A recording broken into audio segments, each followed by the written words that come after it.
I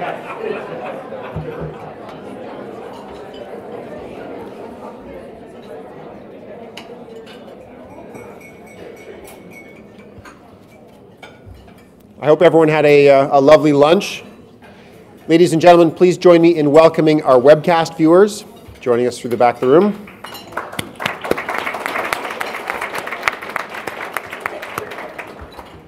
My name is Andrew Graham, and I'm president of the Canadian Club of Toronto and your host for today. Viewers, thank you for joining us. Our club is proud of our track record of bringing you decision makers and thought leaders to discuss the issues of the day.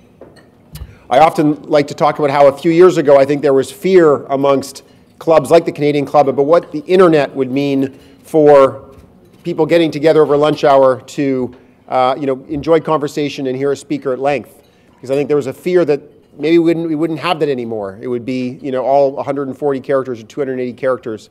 And I think the success and the ongoing interest that there is in events like this really shows how the internet has actually helped, or I guess shown the need for more events like this. People want to hear thoughtful speeches like we're going to hear today from the minister. And I think it's also a great opportunity to sit down at a table with people, many of whom you may know, some of whom you may not know, some of whom you may agree with, and others whom you may not agree with, and exchange views. I think that's also rarer today when you can watch TV or read media that only agrees with your point of view. So if anyone did anyone sit beside anyone disagreeable today at their table? No. We won't ask you to admit that publicly. We're also very proud of the sponsors that we have that make events like today possible. Really want to thank Morneau Chappelle, represented here by Wesley Sheridan. Thank you for your generous support.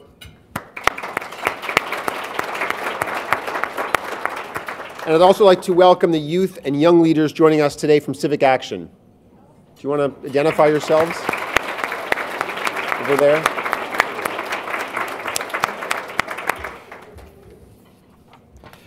Now it's my pleasure to introduce our speaker and the important topic she is speaking about.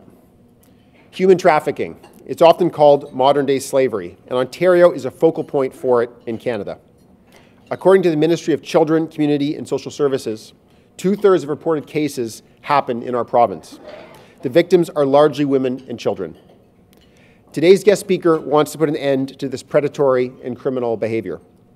In her role as Minister of Children, Community and Social Services, with responsibility for women's issues, immigration and poverty reduction, the Honourable Lisa MacLeod sees how violence against women and children and poverty intersect with human trafficking. Her ministry is focused on raising awareness about the adverse impacts of human trafficking and what we can do about it. Minister MacLeod has been an MPP for 12 years, representing the riding of Nepean. Always active and engaged, she served in the opposition as Vice Chair of the Legislative Assembly Committee, the Government Agencies Committee, and the Public Accounts Committees.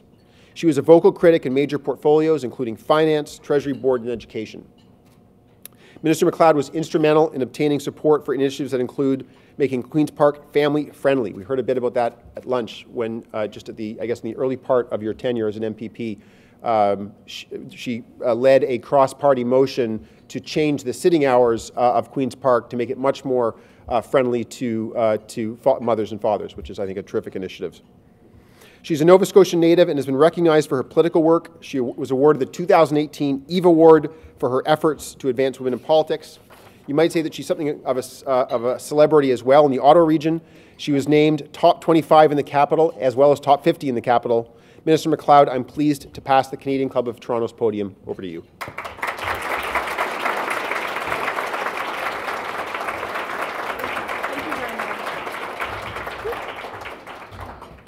Thanks very much for that kind introduction. That was very kind of you. I do have a few colleagues that are here today from our government, and I wanted to recognize them. Obviously, the Honourable Laurie Scott, the Minister of Labour, is here today, and Laurie, it's wonderful for you to join us. I'll speak more about the work that Laurie has been doing in this space a little bit later, but she's had an incredible week, and I admire her strength, and I really appreciate the work that she's done in human trafficking before. So thanks very much, Laurie, for being here. I have two parliamentary assistants. They're MPPs from the Kitchener-Waterloo area. So Amy Fee is the MPP for Kitchener-Hespelar. And my other PA is Belinda Carey-Holos, and she is from Cambridge. And my really good friend, Sharif Sabaway, is here from Mississauga Air Mills. It's great for you to be here. So thanks very much. As was mentioned, I inherited 5 ministries. So about 5 months ago, there were 5 Liberals ministers that were doing my job. And in the spirit of efficiencies and making sure that we find a leaner government, I inherited those 5 ministries. So it's been very exciting for me. The Minister of Finance calls me the Minister of many things, while the Government House Leader calls me the Minister of everything. And I can assure you, we do take our roles seriously. But truth be told, we at the Ministry of Children, Community and Social Services are the heart of the people's government. It is true that my ministry is full of sad stories of people who are living in vulnerable circumstances. Many of these stories are heartbreaking. Some are unbelievable. Some I'll share today. They're children at risk, families struggling on social assistance, integrating into Canadian life as a refugee, or a woman fleeing violence. We decide how best to deliver services and how to provide those supports to our most vulnerable in order to stabilize them and help get their lives back on track. When I was asked to speak at the Canadian Club, I didn't hesitate to accept. As Canada's podium of record, I've attended many of your events over the years on a variety of topics, which have been wide-ranging, and which topic I was asked to speak about, I didn't hesitate, made a split-second decision. This is Women's History Month. You started it with Gender Equity Week, and we have had International Day of the Girl as well. And I thought I could have approached this speech in 2 ways. The first was the easy way out: express platitudes, use some flowery language about gender diversity and quotas, and maybe talk a little bit about the gender gap. Round off my speech about how far we've come as women and congratulate everyone, and it could have been something really uplifting, but it would have been forgettable. Or I could choose the more difficult and contemplative approach and really take stock of what's happening in Ontario, where the platitudes are not only unfamiliar to some women, they would be completely meaningless, because a quota cabinet and gender parity is irrelevant to a sex slave. And I cannot, in good faith, address women's issues without addressing sex trafficking. The women I want to tell you about today have been dehumanized and victimized. They are conditioned, coerced, and they are trafficked for profit. When their trafficker is finished with them, they're often destitute, no credit, broke, dealing with intense psychological challenges, and they're alone. This is Ontario's dirty little secret. And it's an uncomfortable topic. I felt it was important to have a frank discussion with leaders in our province so we could let the sun shine in on the uncomfortable truths that too many Ontario women and girls are facing across Ontario, even from strong families, good communities, and safe neighborhoods. My hope is today that you learn what sex trafficking is, you see the types of women who are preyed upon, and it will surprise you. And you will leave here today, I'm sure, wondering how you can help end this sinister practice. It won't be uplifting, but it will be meaningful, and it's entirely up to you whether or not you think this speech is forgettable. To be clear, I stand here today with knowledge on this issue because of my caucus colleague, the Honourable Laurie Scott, the Minister of Labour. Minister Scott has been a leader and a champion for the protection of women long before Me Too and Time's Up were popular social movements. Before Harvey Weinstein was a household name, before Jean Ghomeshi had a trial, before an allegation of groping against the Prime Minister was finally taken seriously. Minister Scott was talking about training judges, and she was the first in Ontario's legislature to bring the horrifying stories of women and girls being sex trafficked to the forefront with groundbreaking legislation saving the girl next door. Thanks to Minister Scott, myself, and many others in the Ontario legislature were then in on the dirty little secrets that are happening in every corner of Ontario, from rural and remote Indigenous communities to downtown, urban, and progressive cities like Toronto and Ottawa. That's when the sunlight started to shine on this dirty little secret. And I want to say to Minister Scott, thank you for your leadership at a time when people weren't talking about this issue.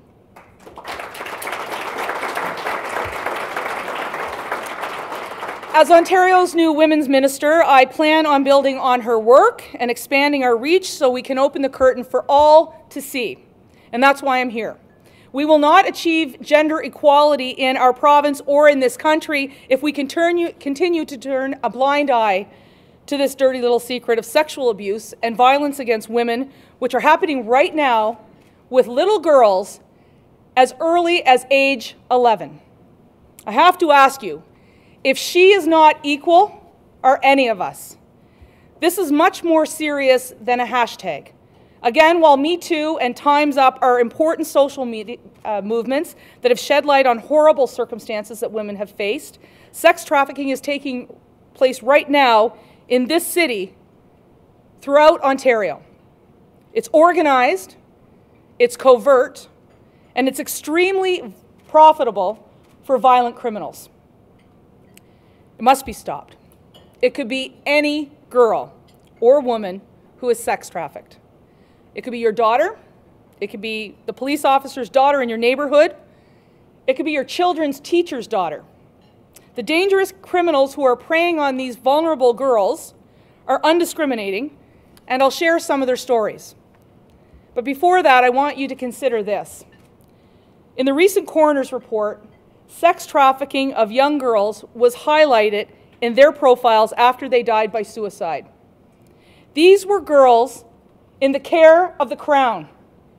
Between 2014 and 2017, when ministry officials, children's aid societies, and group homes should have been keeping a watchful eye and protecting these young women from sexual predators who've been exploiting them. As children's minister, I'm firm. That's unacceptable, and that has to stop. The young women who are trafficked are often called part of a stable. They're treated like animals. You can believe it. If you can believe it, they're posted on a website called Leo List, where younger girls' photos don't include their faces. This came after something called Backpage went down because the FBI closed it down. But criminals always find another way, especially when it's as profitable as human trafficking. And sex trafficking cannot continue, but it will if we ignore it and normalize it. And I can assure you, as the minister responsible for women and children, I won't stop, and I'll use my voice so that we can make sure it's not normalized and it's not ignored. With your podium and my voice and our collective eyes and ears, we can and we will put an end to this criminal activity, which is a major source of funding for gangs and other illicit activity at the expense of vulnerable women who are abused. After all, you can sell cocaine once, but girls, several times a week, for years even. So understand this, when our police forces attack traffickers, they are attacking their profits, they are attacking their source of income, and they are busting up illicit and illegal activity. And I want everyone in this room, just for a moment, to think about where you were 10 days ago. You probably don't remember if you have a schedule like mine. So I had my staff pull up my schedule for the past 10 days.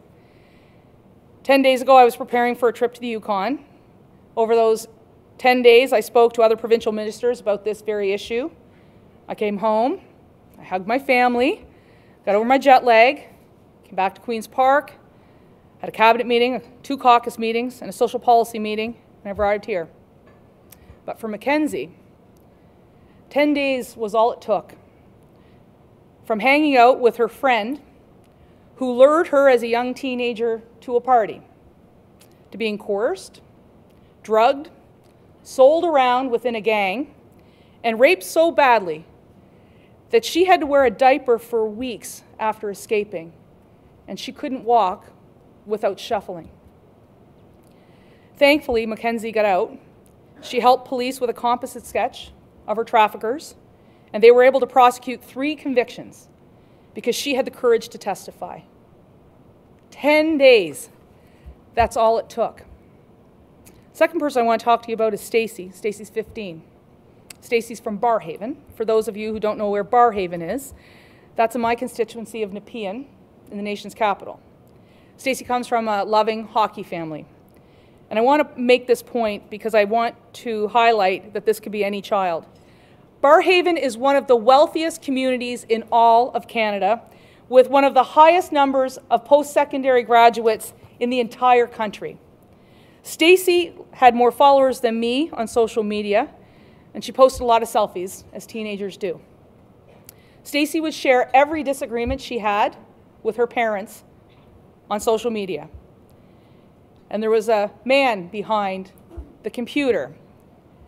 His name was Peter, an older guy. He liked all of her posts.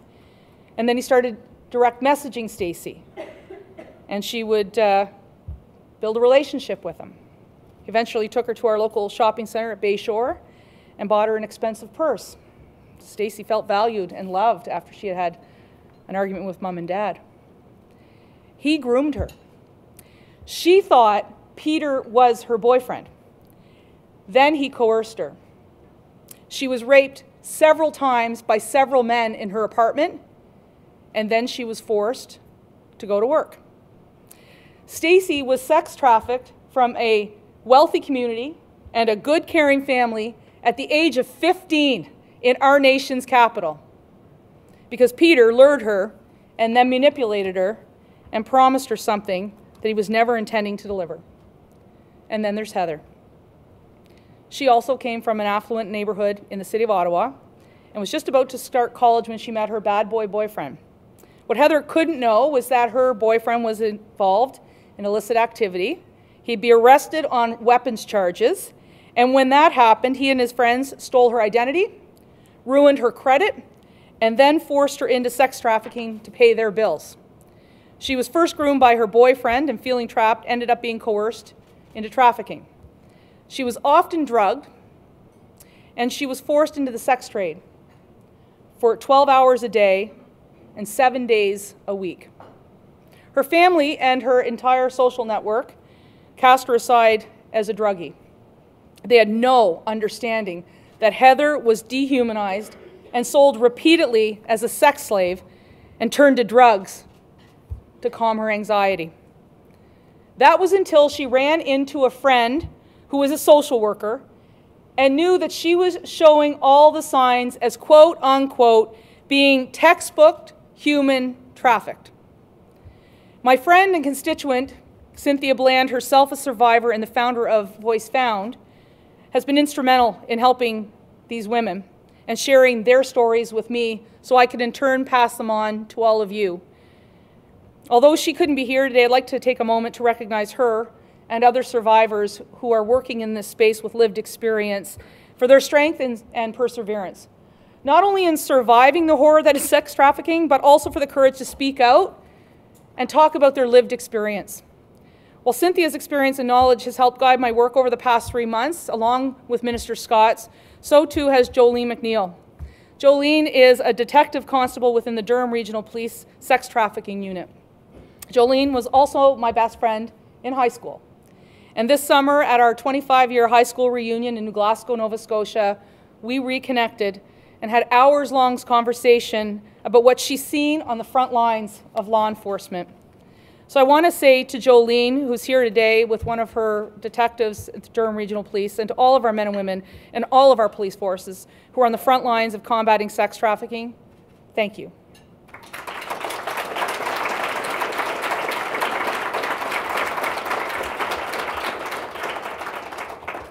I recognize you are putting yourself in harm's way as you deal with Ontario's most dangerous and violent criminals who are architects of sex trafficking. And they are dangerous and violent. In our recent Guns and Gangs strategy, we point out that the funds exchanged in sex trafficking are among the biggest sources of income for gangs across Ontario and other illicit activity. As I was reminded this past weekend by Ottawa's Deputy Police Chief, sex trafficking for these criminals is minimal risk and high reward for 2 reasons. As I said earlier, first, drugs can be sold once, a girl can be sold multiple times a day. And secondly, it is very tough to prosecute and convict given the nature of grooming. Traffickers have conditioned on those they are abusing. Some are scared to talk. Some don't realize the situation that they're in until it's too late. And the idea still persists that there is just this one big bad pimp out there bullying women. We're sold on this TV and movie lie that women who are forced into sex trade are violently kidnapped. But in today's reality, sex trafficking is far more manipulative than that. Again, it's highly organized, it's well thought out, and these girls are groomed to be lured away from their social safety net. 80% of gangs operating in Ontario are in the business of sex trafficking. And they know where to find these young girls and how to trap them. As importantly, anywhere between 60 to 90% of children who have been exploited were involved in the child welfare system. The grooming of these children centers around growing pains every child endures. Only, add that with social networks and technology now serving as a cheat sheet for their insecurities, for those seeking to traffic them. Predators can remain far enough away to evade contact, but at the same time, never being further away than a pocket or a purse. Awareness is key. Getting there right after the first point of contact is incredibly important. After that, it becomes difficult for these girls to escape, and even more difficult to encourage a victim to come forward and report. Put yourself in their shoes for a moment. If you finally ever escape the hell you've endured over a 5-year period, are you likely to want to relive that in a courtroom? I didn't think so. That speaks to the key battleground, intimidation. Gangs will often use third parties for intimidation. I want to tell you about one survivor Jolene shared with me yesterday. She was threatened to the point that she could no longer testify in court. And just like that, the case was done. All the hard work their investigators in Durham put into the accused parties to jail them up had evaporated right then and there. And today, those guilty parties, those sex traffickers, those men who are sexually abusing women for profit are walking on our streets in the GTA, continuing to victimize young women. The fear of reprisal against the lucky few who are able to get out is so great that even after their captors are put behind bars, they cannot bring themselves to do what they know is right, which brings on guilt, further adding to psychological trauma, and sadly, they don't get closure. Only 1 in every 50 cases makes it to court. That's why Mackenzie's story was so poignant. But not only that, the data that could help track how or where or when these acts are committed often can't be collected. To collect it, it will require the participation of those survivors who for the first time finally have the chance to get their life back, but may instead prefer to hold on to their secret. This is sobering, but it also provides all of us with an opportunity to act and to find solutions to this complex and sensitive web of problems. That's where we all need to be better, because survivors shouldn't be intimidated. Gang members should be intimidated. We need to be thorough in our planning, compassionate to those in vulnerable situations, and forgiving to those and unforgiving to those who exploit, abuse, and traffic women and girls. Within my ministry, that work is already underway. On that trip to the Yukon I told you about just before, we took a big step in the establishment of an anti-human trafficking task table that I will co-chair with the Federal Minister for the Status of Women. The newly formed initiative will provide a linked approach between provinces and territories for the first time so that we can address the problem that thrives on criminals slipping between jurisdictions. This isn't just a community problem. It's not just a provincial problem. This is an interjurisdictional problem that we have in Canada. I've also spoken to my federal counterparts about ensuring that the Criminal Code of Canada recognizes that sex trafficking and human smuggling are not exactly the same thing, so that when these perpetrators are charged and convicted, that they end up on the sex offender registry once and for all. Combining all that work with our government for the people, we have 4 pillars: enhanced justice sector supports, prevention and community supports, provincial coordination and leadership, and very importantly, Indigenous-led approaches. Our government uses a crossover approach between the Ministries of Community and Social Services, Correctional Services, the Attorney General, the Ministry of Labour, the Ministry of Health, and the Ministry of Education, as well as Indigenous Affairs. We support mental health services, housing, and residential services for survivors, and enhanced police training specialized for youth workers for the front lines. But our children must be partners too. Our awareness and education campaign helps keep them a watchful eye on their friends and classmates to identify predatory behavior. And I've spoken with the Minister of Education about the steps we can take together to help our children alert and get active in this fight. Just last week, an 11-year-old girl in the city of Ottawa was trafficked. And thank God for our local police enforcement for saving her life. And this, I must say, is just more than just my ministry, and it's more than just our government. And as the Ottawa Deputy Chief says, it's really more than police just arresting the bad guys and organizing and finding and helping survivors. It's about all of us recognizing and understanding that this is not the sex trade. It is the violent sexual abuse of women and girls who are dehumanized, devalued, used, and abused. And recognizing and understanding that means we must be part of the prevention and protection chain. Everyone in this room, every organization that you are part of. We all have a role to play. We must have candid conversations with our daughters at a very early age. We need to build linkages with potential partners like banks who can track funds, like hotels who can train their staff to look for what to look for if a teenage girl is locked in a hotel room for days on end. Jolene tells me every single hotel in this province is home to a child being trafficked. We have to talk to restaurants, particularly fast food establishments, who will add posters in their bathroom stalls explaining what sex trafficking is and, as importantly, how to escape it. We need to talk about to shopping centers and their food courts. They need better security. Convention centers and planners need to explain to their guests what sex trafficking is. This is our collective responsibility. We must share Ontario's dirty little secret beyond this room, because you never know what could happen in just 10 days. Thank you.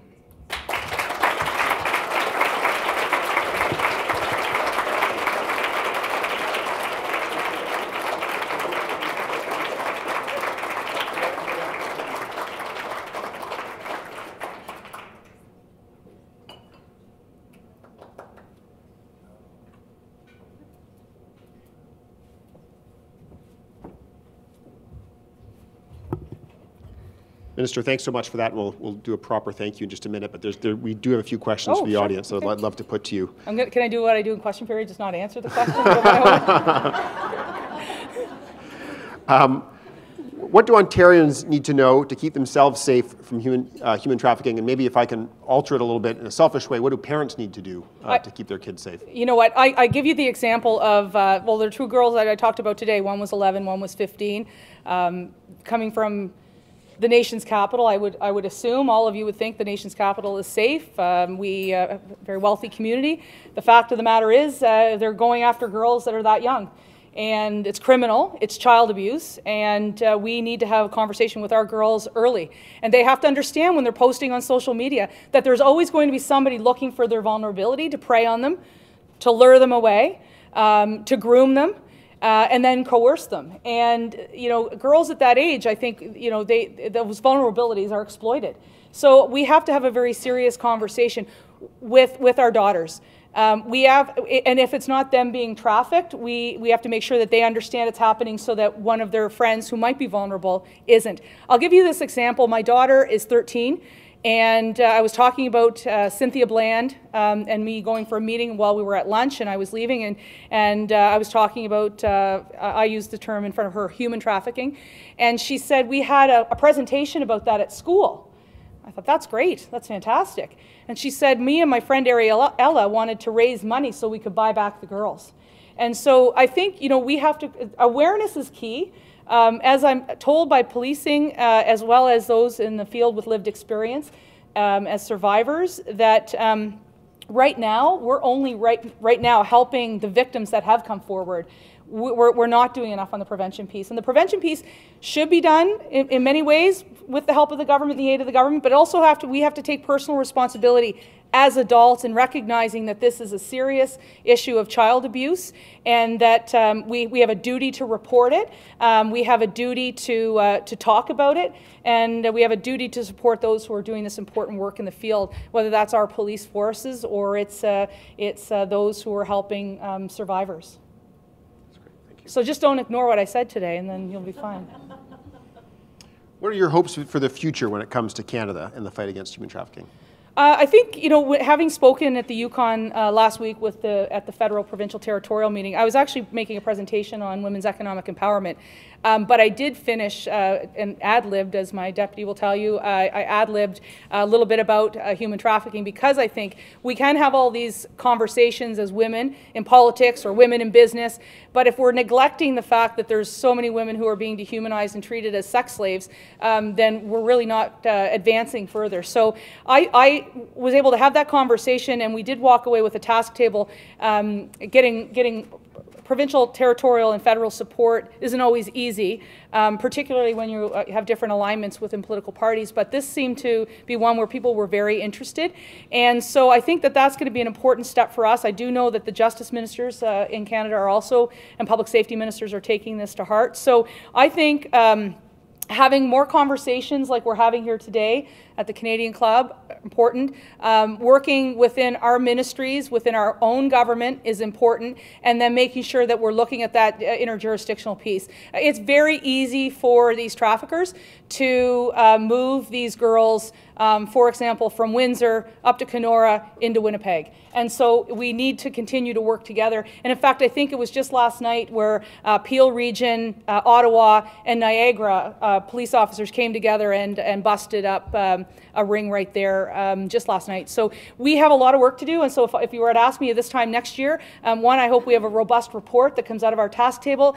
Second, I hope that interministerially here in the province of Ontario, we're leading in North America on how we respond to this. And just finally, that all of you today are having that conversation and not ignore it, and understand that this is a crisis, and it's one that we haven't talked about because it is so uncomfortable.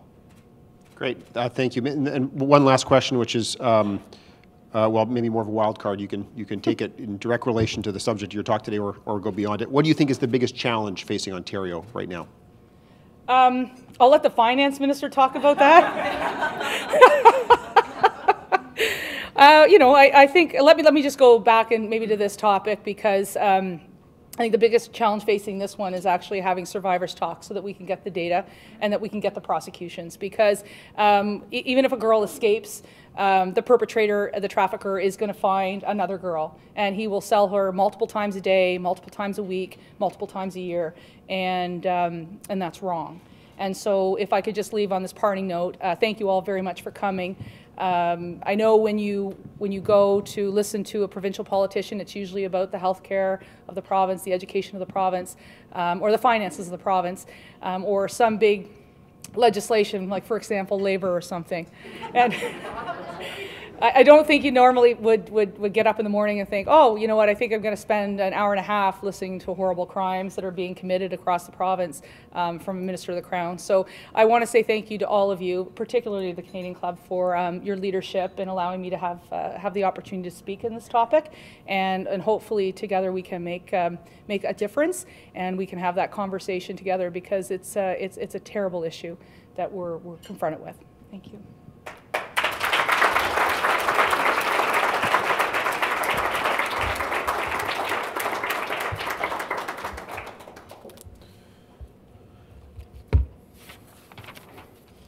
We're fortunate to have federal and provincial ministers come and speak at our podium with some regularity, but I can tell you it's pretty unusual to have someone address a topic that is both, I think, is emotional and in many ways frightening, as what we heard today from the minister. Certainly for me, as a father of two young girls, it was very, it certainly hit home, and I think looking around the audience, I know many other people, I'm sure, had a similar experience.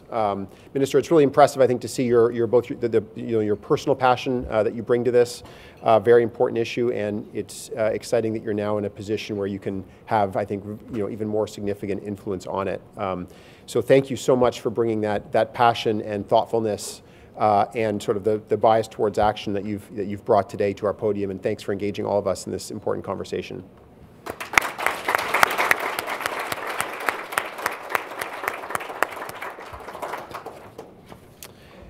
Before we conclude, some highlights about some upcoming events. On November 1st, we welcome Minister Ahmed Hussein speaking about how immigration can help the middle class.